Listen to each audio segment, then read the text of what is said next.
You ask Tiger to solve. This deals with linear equations with one unknown. The final result is x equals -4. Let's solve it step by step. Simplify the expression. Expand the parentheses. Simplify the arithmetic. Group like terms. Simplify the arithmetic. Expand the parentheses. Simplify the arithmetic.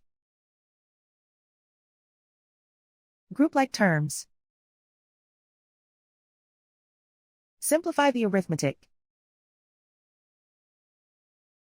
Group all constants on the right side of the equation. Subtract 24 from both sides. Simplify the arithmetic.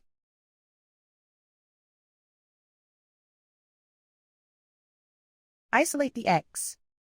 Divide both sides by 6. Simplify the fraction. Find the greatest common factor of the numerator and denominator. Factor out and cancel the greatest common factor. And so the final result is x equals -4.